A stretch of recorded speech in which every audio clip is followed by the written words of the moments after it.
So we are going to conduct one-way ANOVA in Excel in this video.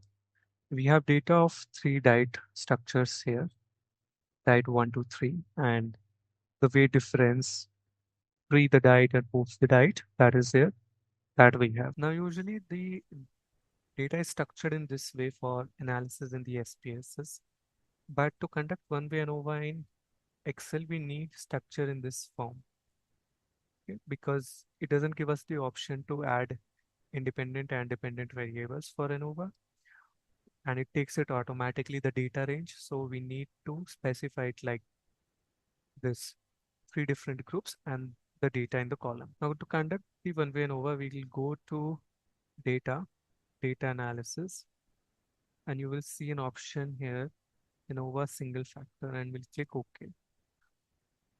And it will ask for the data range. So you select this and shift select, and it will take the data range. Select this labels in first row, that is very important.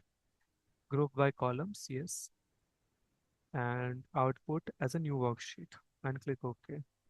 And this is what we get. Now, as you can see, we have a descriptive summary here of the data and the ANOVA table. We don't have the option of post-hoc test in Excel. We'll can just see the if the ANOVA is significant or not. The descriptive data here tells us there are n equals to 30, equal sample size, no missing values, averages, variances. In the ANOVA table, we have the F value here, and it is significant at 0.0005, which is significant because it's less than 0.005 and 0.001.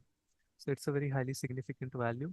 It tells us that at least one of the groups had a significant mean difference compared to the other groups. For that, we need a post-hoc test, but we don't have the option in the Excel for that. We have the F critical value also here, which is 3.101296. Yeah, and that's it. A very easy way to conduct one-way ANOVA in Excel. I hope this video was helpful. If you have any questions, please feel free to comment. See you in the next one.